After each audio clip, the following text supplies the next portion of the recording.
Hi,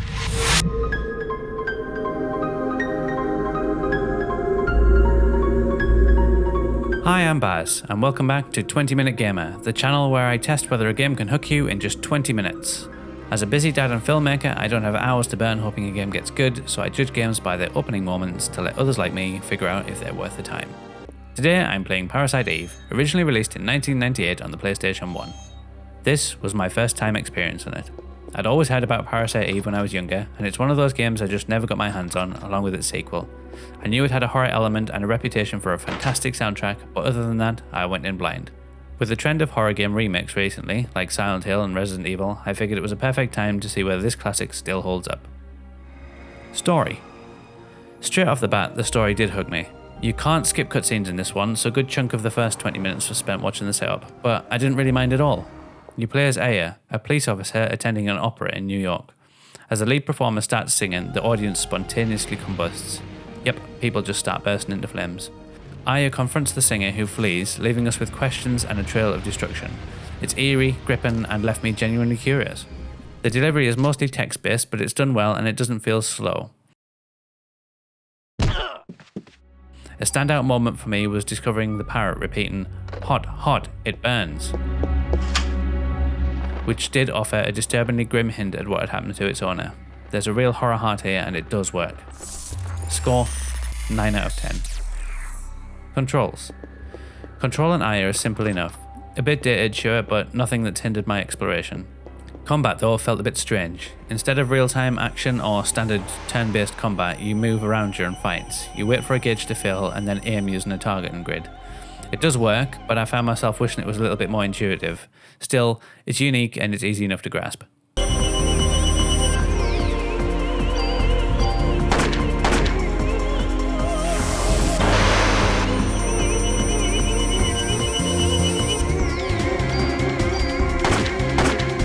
Score, 6 out of 10. Atmosphere. The atmosphere is brilliant, from the moody cutscenes of a cold New York City night to eerie opera house aftermath. The game nails a sense of dread and mystery.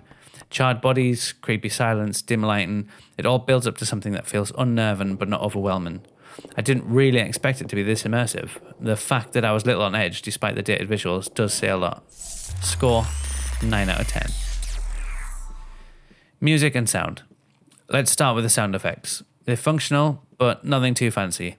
Aya's high heels echoing through the empty halls will either add to the tension or slowly drive you mad. I'm not still sure about that one. There's great reverb that gives a sense of space, and the ambient sound design holds everything together. The music though, top tier. Well composed, mood appropriate, and surprisingly high quality for the era.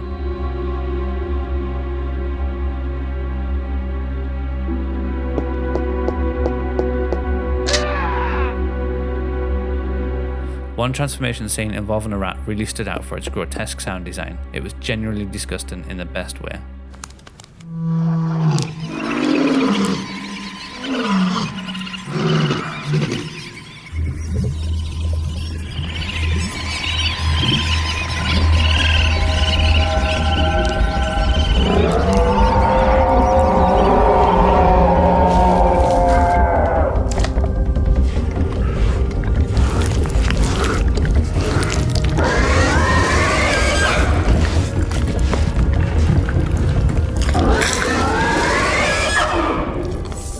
Score, 9 out of 10.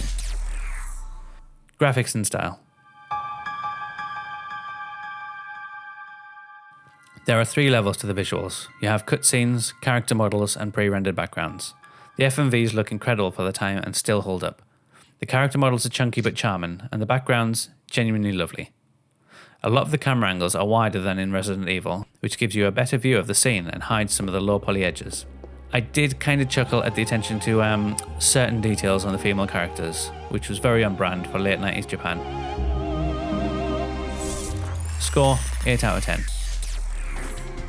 Gameplay. After the cutscenes, you are immediately thrown into a boss fight with the opera singer. You dodge, attack, repeat. It wasn't difficult, but it did help set the tone. From there, it's mostly exploration, finding keys, navigating the opera house, a little bit of backtracking. At one point, I came back outside, and after speaking to a police officer, I wandered off screen. The camera didn't follow, I could just hear the sound of my footsteps fading away, which was unintentionally hilarious.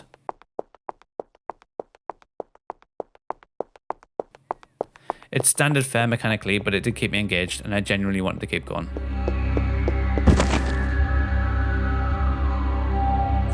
Score, 7 out of 10.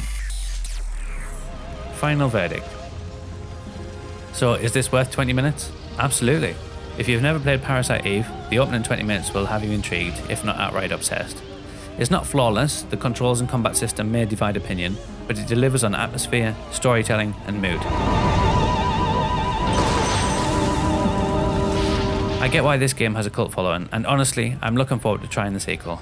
In an age of remakes, Parasite Eve might be a prime candidate. Final score, 8 out of 10.